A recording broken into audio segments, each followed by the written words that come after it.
graduation address gives us the opportunity to hear from a distinguished member of our alumni community, and we are very fortunate today. The address will be delivered by Ms. Helen Silver.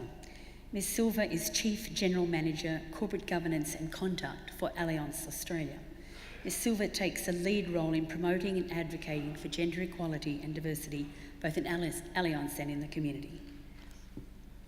Prior to joining Allianz, Ms. Silver had a long and distinguished career in the public sector across many departments and senior appointments, including the position of Secretary, the Department of Premier and Cabinet. And I should tell you, I worked for her at one stage.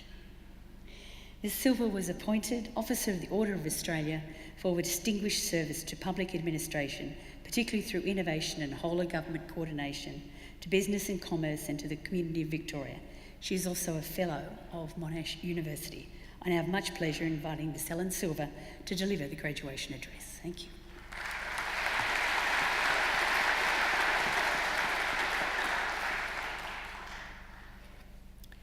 Good afternoon, everyone.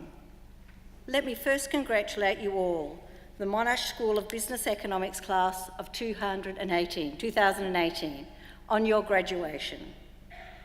Deputy Chancellor Christine Nixon, thank you for your introduction. I'm not going to lie, things are a little different when I was a student here. For one, we used the library to study, not just for the free Wi-Fi. Actually, it might surprise you, but the internet had not yet been invented when I was at university. Some things haven't changed. The grounds are as beautiful as they were back then.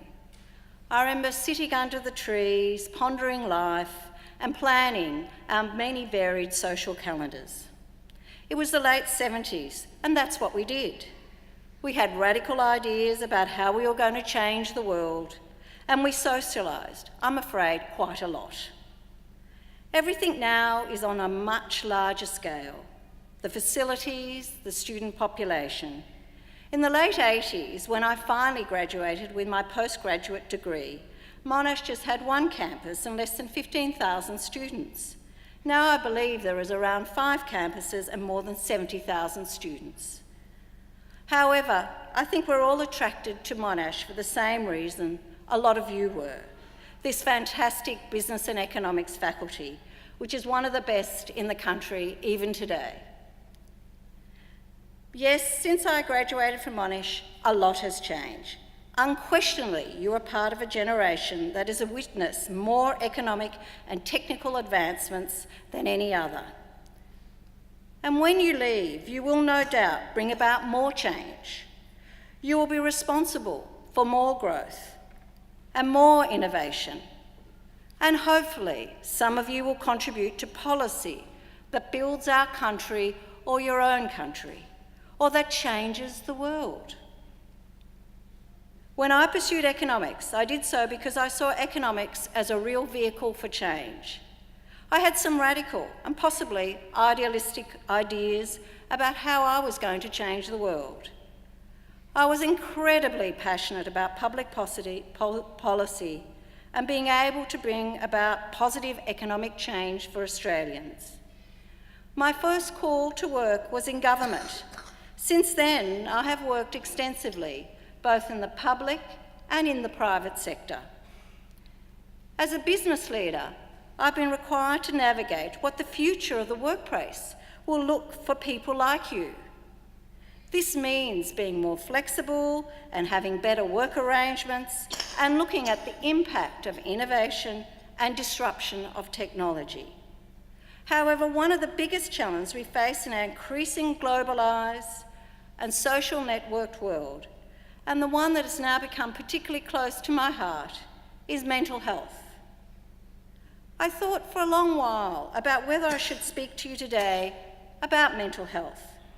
This is, of course, an important day of celebration for all your hard work. But I decided it was important because you will face more than you expect, and you will touch on this subject in many different ways.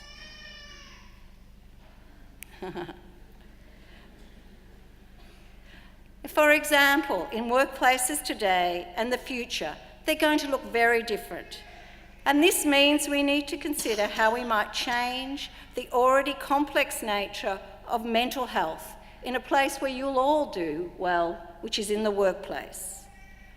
As an economist, I know workplace mental health costs the economy more than $1 billion a year in lost productivity and on workers' compensation claims. What might seem strange to you in a room full of business and economics students is that economics is not the only driver here. The considerations around this issue are much more holistic. We all have an opportunity to shift the conversation away from what I see are commercial considerations to personal and societal ones.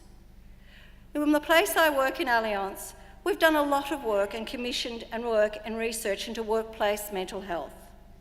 Interesting, this research has revealed an overwhelming number of people have suffered mental health symptoms at work, with an astounding 93% of people saying they were uncomfortable disclosing mental health issues to their employer.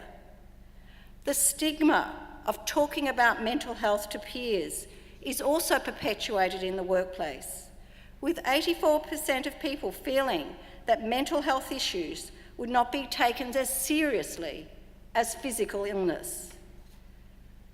And worse, 2/3 of people fear that if they're asked to take time off for mental health issues, they will be treated unfairly at work.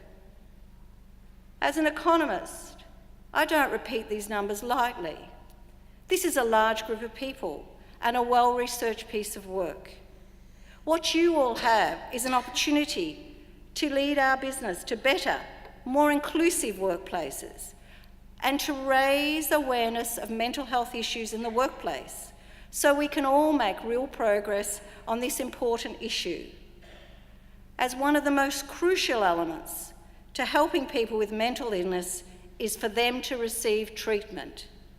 And they can only do this if they can freely acknowledge their situation. I mentioned earlier that I was young and idealistic when I began my economics degree, and that I generally believed that being an economist, I could change the world. I hope all of you have as much optimism as I did, and that your aspirations are big when you walk out these doors. Given the context of my talk today, I'd like to send you off with a few suggestions. The first I would say, as you go forward, and a lot of you understand this now, but it changes as you get older, social connections matter. No matter how busy we all get with our careers and our life, make time to connect with people, those that are close to you, and new acquaintances. Life will teach you swiftly that you need to gain wisdom and real connections beyond these fantastic technical skills you now possess. Although they are important to you, this brings me to my next point. Never stop learning. It's not over now, it never is. The most successful people continuously seek out opportunities to learn and to grow. It's not all about academic learning, it's about life, about reading, and about a language. It's about learning new things. It's about keeping your options open. Stay active. I recently heard a very important speaker, Matthew Johnson, who has done a lot of work in mental health, who talks about the importance of exercise, the importance of engaging activities that cool you and calm you down. Things like meditation, taking a hot bath, see, you gotta laugh, or reading. I couldn't agree more. We all must find and embrace activities in our lives that do help and alleviate stress and build resilience. You've all had this wonderful experience of study, and you all know what I'm talking about here. You'll need this further and more so in life as you go forward. My fourth piece of advice is give back. Be kind.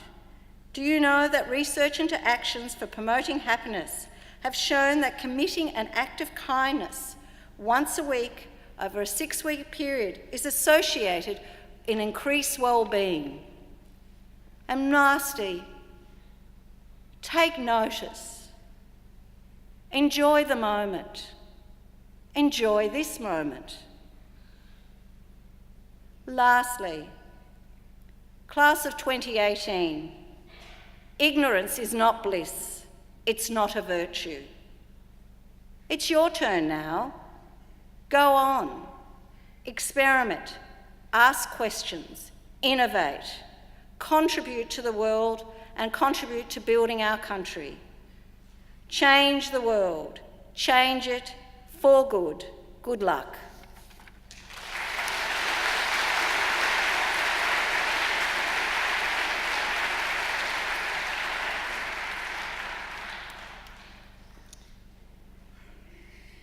Thank you, Helen, for that address. And I should also say she was a very good boss too.